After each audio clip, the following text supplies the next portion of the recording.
Jeeva cinema பார்வையாளர்களுக்கு வணக்கம். இயக்குனர் இமயத்தை கடந்த வாரம் தான் நம்ம இழந்தோம். அவருடைய மாணவர் பாக்கியராஜும் இன்னைக்கு நம்ம விட்டு போயிட்டார். பாரதிராஜாவுக்கு எப்படி பல்வேறு பரிமாணங்கள் இருக்கோ, ஒரு சமூக பொறுப்புடன் கூடிய திரைப்படங்களை தந்த படைப்பாளிங்கிற பேர் இருக்கும், அதே மாதிரி பேர் பாக்கியராஜ் அவர்களுக்கும் உண்டு. பாக்கியராஜ் அவர் எனக்கு ஒரு வருத்தம் என்னன்னா, பாக்கியராஜ் மாதிரி ஒரு படைப்பாளி இனிமேலாம் இப்படி ஒரு இயக்குனர்லாம் கண்டிப்பாக திரையுலகத்திற்கு கிடைக்கவே மாட்டார். பாரதிராஜா மாதிரி பாக்கியராஜ் மாதிரிலாம் இனிமேலாம் கிடைக்க மாட்டாங்க. ஏன்னா இப்போ வர இயக்குனர்களுக்கு ஊர்னா என்னன்னு தெரியல, தெருனா என்னன்னு தெரியல, சமூக அமைப்புனா என்னன்னு தெரியல, கிராமம்னா என்ன, நகரம்னா என்ன, ஒரு பிளே கிரவுண்டுனா என்ன, வேப்ப மரம்னா என்ன, இதெல்லாம் கிடையாது. எல்லாம் செட்டிங்கு, ஃபாரின்னு, ஆட்டம் பாட்டம், பாரு, சரக்கு, ஆம்பளை பொம்பளை 2 பேரும் சேர்த்து குடிக்கிறது, எதையாவது ஒரு கோக்குமாக்கா எடுக்கிறது, லும்பன் கேரக்டரை நியாயப்படுத்தி எடுக்கிறதுன்னு வேற ஒரு பேட்டர்ன்ல போகுது. இப்போ உள்ள ட்ரெண்டில் படங்கள்லாம் முற்போக்கான அம்சங்களும் வருது, நான் மறுக்கல.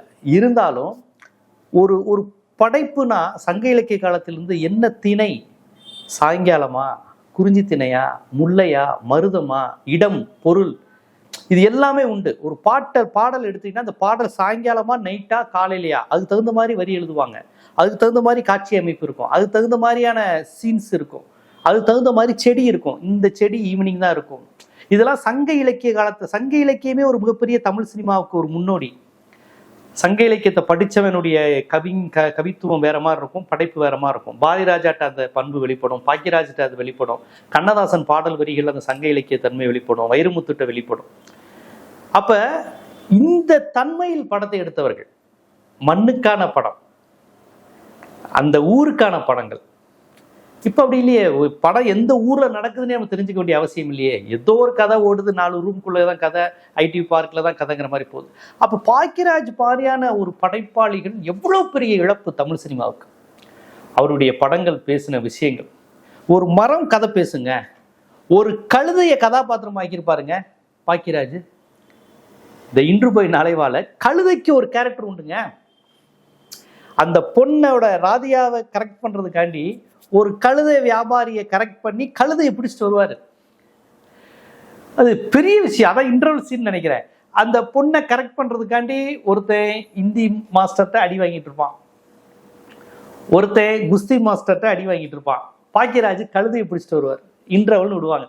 அந்த இன்டர்வல் சீன்ல படத்தோட இது என்னன்னா, ஒரு பெண்ணுக்காக 3 பேர் என்னென்ன வேலையெல்லாம் பண்றாங்க பாருங்கிறதா அது. இந்த மாதிரியான ஒரு ஸ்கிரிப்ட், திரைக்கதை, இன்டர்வல் பிளாக், கிளைமேக்ஸ் பிளாக்லாம் யாராலும் யோசிக்க முடியாது. இந்திய சினிமாலேயே பாக்கியராஜ் மட்டும்தான் இப்படிலாம் யோசிப்பார். இந்த வழக்கமான ஹீரோயிசம் இருக்குல்ல, அடிச்சு தூக்கி அடிக்கிறது, 10 பேரை அடிக்கிறது, அதையெல்லாம் தூக்கி சாப்பிட்டாருங்க. ஒரு கண்ணாடி போட்டுக்கிட்டு, ஒரு ஏறு நெத்தியில ஒரு முடியெல்லாம் வந்து வித்தியாசமா வச்சுக்கிட்டு, இது வந்துங்க நான் சொல்றேங்க அப்படிங்கிற மாதிரியான ஒரு உடல் மொழியில பெண்களை எல்லாம் கவர்ந்தார். ஆம்பளைங்க வீட்டுக்குள்ள பொம்பளையாளுக்கு தெரியாம சில்க் சுமிதா படத்துக்கு போவாங்க அப்படின்னு ஒரு வழக்கு உண்டு. பொம்பளைங்க யாருக்கும் தெரியாம பாக்கியராஜ் படத்துக்கு மேண்டி ஷோ போவாங்கன்னு ஒரு வழக்கு உண்டு. இப்படி ஒரு பேர் வாங்கின இயக்குனர் பாக்கியராஜ் மட்டும்தான். பொம்பளைங்க தனியா சேர்ந்து பார்க்க விருப்பப்படுவாங்களாம், குடும்பத்தோடையும் பார்ப்பாங்க. ஆனா பொம்பளைங்க மட்டும் தனியா பார்க்க பாக்கியராஜ் படத்தை விரும்புவாங்க. ஏன்னா அவங்களுக்கான சமாச்சாரங்கள், அவங்களுக்குள்ள மட்டும், எடுத்து விட்ட அக்கா, பக்கத்து விட்ட அத்தை, இவங்களோட மட்டும் தனிப்பட்ட முறையில ஆம்பளையால் இல்லாம அவங்க என்னென்ன விஷயங்கள் பேசுவாங்களோ அந்த மாதிரியான ஒரு உரையாடலை பாக்கியராஜுடைய படங்கள் தந்திருக்கு. முந்தான முடிச்சு எடுத்துக்கோங்களேன். அதுவரை சித்திங்கிற கேரக்டரை கெட்டவங்களா மட்டுமே காமிச்சாங்க. ஆனா பாக்கியராஜ் தான் சித்திங்கிற கேரக்டரை தியாகத்தின் உருவமா காமிச்சார். அப்புறம் இந்த எங்க சின்ன ராசாங்கிற படத்துல சித்திங்கிற கேரக்டர் மோசம், ஆனா சித்தி தான் என்னுடைய அம்மான்னு நம்புற அந்த கதாபாத்திரத்தினுடைய அப்பாவித்தனம் தான் அந்த படத்தினுடைய கதாநாயகத்தனம். ஹீரோயிசமே ஹீரோவுடைய இன்னசென்ட் தான். முதல் சீன்ல பாம்பை பிடிச்சிட்டு வர சொன்னாலும் பிடிச்சிட்டு வந்துடுவான், பாம்பை பிடிச்சிட்டு வரேன்னு.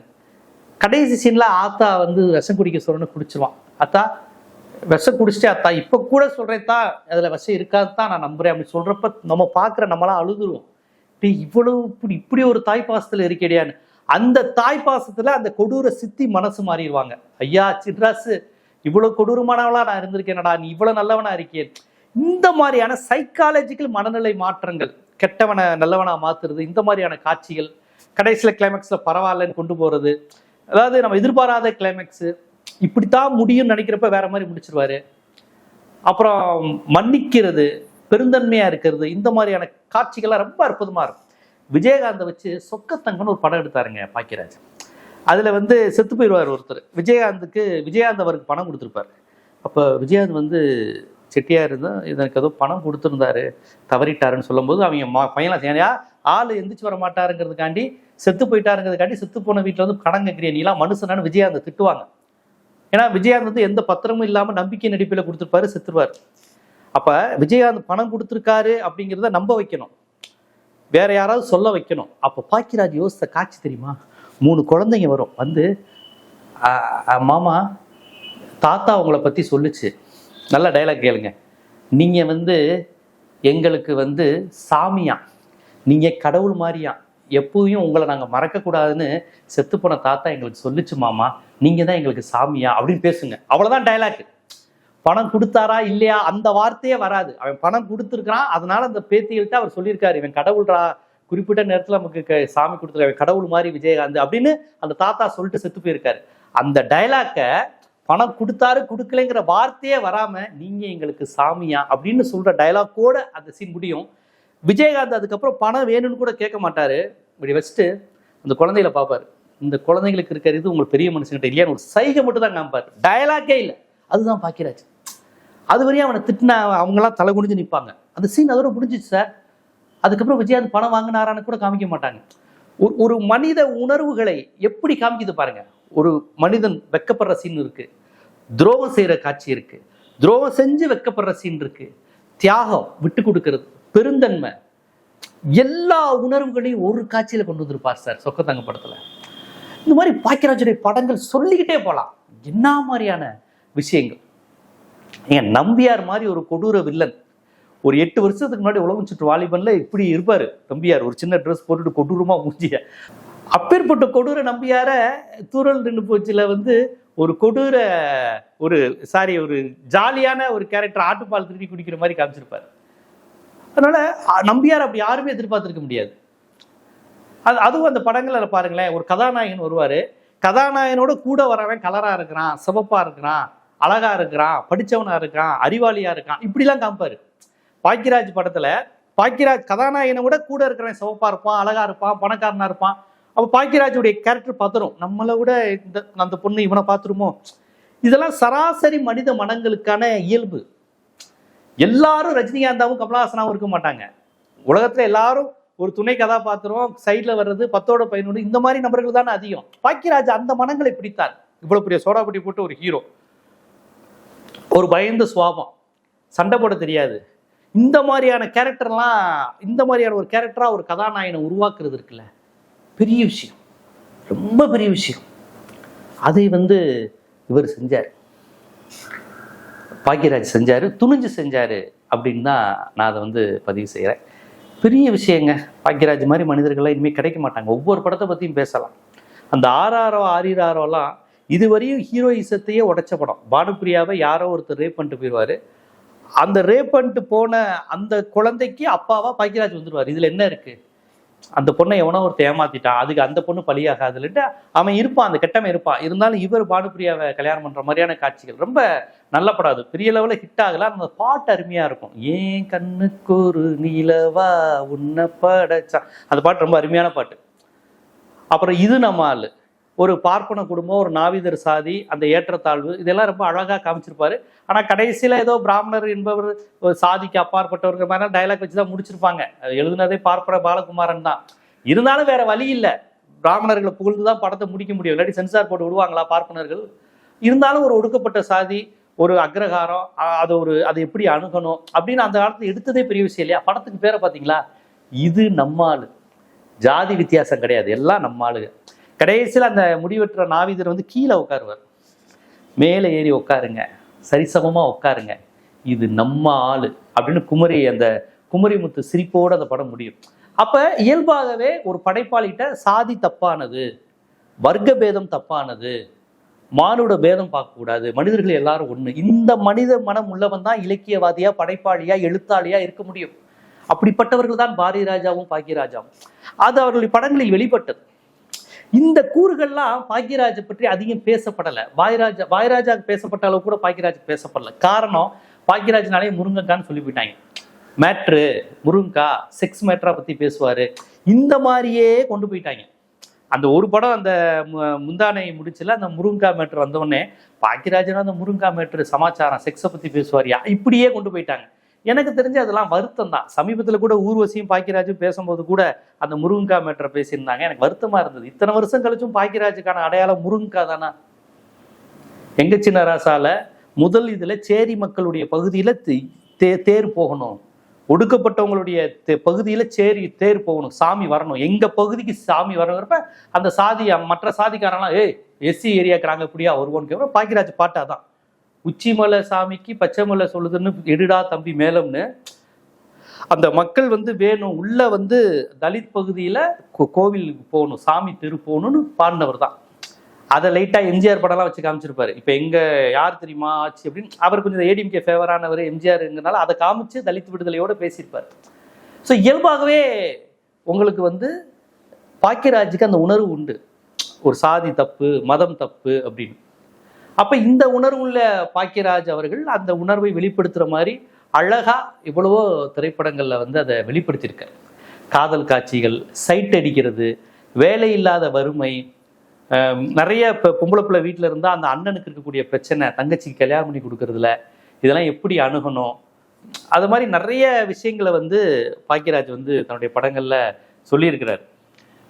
அவருடைய புதிய வார்ப்புகளில் கதாநாயகன் நடித்த படமும் ஒரு முற்போக்கான படம் தான்.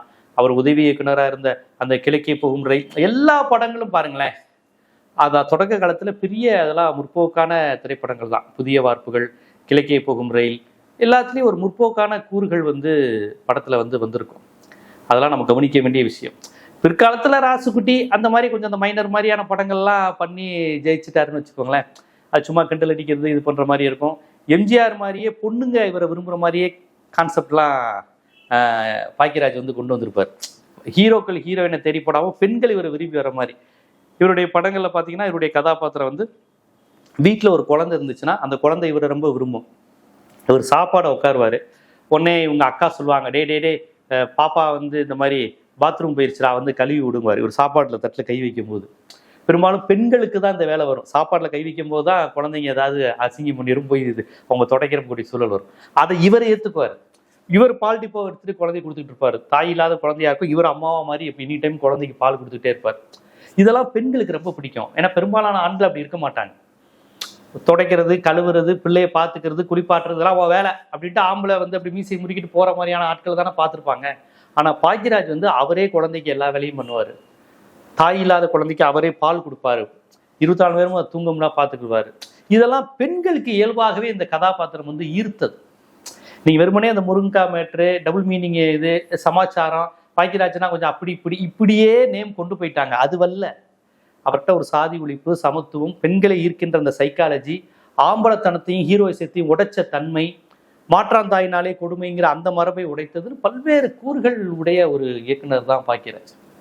அதான் சொல்றேனே, அவருடைய படத்துல ஒரு கழுத ஒரு கேரக்டர், மரம் ஒரு கேரக்டரா இருக்கும், வீடு சவறு ஒரு கேரக்டர், ஜன்னல் ஒரு கேரக்டர். இன்று போய் நாளை வாழ ஜன்னல் உட்காந்து தான் பார்ப்பாங்க.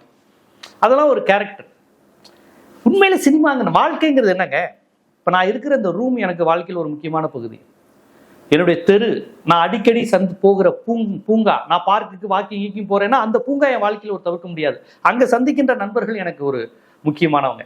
இதையெல்லாம் படைப்பாவும் கதாபாத்திரமாவும் ஆக்குனவர் தான் பாக்யராஜ். அவருடைய படங்கள்லாம் இப்படித்தான் எல்லா படங்கள்லையும். கருப்பு சிவங்க, எம்ஜிஆர் அதிமுகங்கிற பெல்ட்டை காமிப்பாரு. எல்லாமே, அதாவது இந்த படத்தை பார்க்கும்போது இது எனக்கான படம், இது எங்க தெரு, ஆமாமா இது என் லைஃப், வேலை இல்லைன்னா இந்த அவமானம் எனக்கு வரும், ஆமாமா என் தங்கச்சி கல்யாணத்தப்ப மச்சா என்னை இப்படி பேசினா, இதெல்லாம் நம்ம அனுபவித்த அந்த அனுபவங்களை, அந்த உணர்வுகளை படமாக்கியவர் பாக்யராஜ். பேசினா பேசிட்டே போகலாம். ரொம்ப ஒரு அற்புதமான ஒரு இயக்குனர். எனக்கு வருத்தமே அவரை பற்றி சரியா தமிழ் சமூகம் புரிந்து கொண்டு அவரை கொண்டாடலை. அவர் ஒரு காமெடியான ஒரு இயக்குனர். செக்ஸ் மேட்ரை பேசினாரு, முருங்கா மேட்ரு பேசினாருன்னு 80 விழுக்காடு பேர் அவரை பார்த்து அப்படி ரசிச்சுட்டு போயிட்டாங்க. அப்படி கொண்டாடப்பட வேண்டியவர் அல்ல பாக்யராஜ். ஒரு புரட்சிகர இயக்குனர் தான், பெண்களுக்கான இயக்குனர் தான், குழந்தைகள் கான்செப்ட்ல இருந்து படம் எடுத்த இயக்குனர் தான். ஒரு பள்ளிக்கூட வாத்தியாரா முந்தான முடிச்சல அவருடைய கான்செப்ட்லாம் பயங்கரமா இருக்கும். ஒரு பையனை போட்டு அடிப்பாரு, ரெகுலரா லேட்டா வருவான்னு. ஏன் லேட்டா வரேங்கிறதுக்கான காரணத்தை அந்த பையன்கிட்ட அம்மா அப்பா இருந்திருக்க மாட்டாங்க, பாட்டிகிட்ட வளருவான், ஏதோ வேலை செஞ்சுட்டு வருவான். அந்த அந்த சீன்ல ஒரு டச்சிங் வரும், புரியுதுங்களா? அந்த அந்த படத்துல சின்ன சின்ன காட்சிகள்ல சென்டிமெண்ட், உணர்வு, வறுமை, கஷ்டப்பட்டு பையன், அதை டக்கு டக்கு டக்குன்னு அந்த மாதிரி காட்சிகள் வரும். ஒரு ஒரு ஒரு ஜாலியா ஒரு சீன் போகும்போது அடுத்து அழுகிற மாதிரி, ஒரு மெல்ட் ஆகிற மாதிரி ஒரு காட்சி சீன் வைப்பார். இதெல்லாம் பாக்கியராஜால மட்டும்தான் முடியும். இன்டர்வல் சீன் எல்லாமே ஒரு முடிச்சு போடுற மாதிரி இருக்கும். கிளைமேக்ஸ்ல அதை அவுத்து விடுவார். கதை போய்கிட்டே இருக்கும், அவரே ஒரு முடிச்சு போடுவார் இன்டர்வல்ல, கிளைமேக்ஸ்ல முடிச்சு விடுவார். இதெல்லாம் பாக்கியராஜனுடைய மிகப்பெரிய விஷயங்கள். இந்த மாதிரியான ஒரு ஒரு படைப்பாளி, ஒரு நடிகர், ஒரு இயக்குனர், அவர் உருவாக்கின நடிகைகள் பாருங்க. பாயராஜா உருவாக்கின நடிகை மாதிரி ஊர்வசி. ஊர்வசி வந்து ஒரு சாதாரண நடிகை கிடையாது. இப்போ மைக்கேல் மேன காமராஜன் படத்துல கமலஹாசனுக்கு இணையா காமெடி பண்ணியிருப்பாங்கங்க.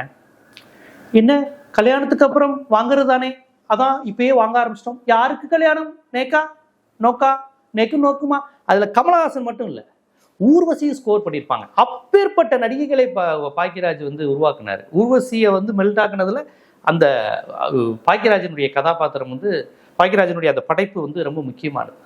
ஸோ இப்படி சொல்லிகிட்டே போகலாம். கவுண்டமணிக்கு லைஃப் கொடுத்ததுங்க பாக்கியராஜ் தான். பலருக்கு இது தெரியாது.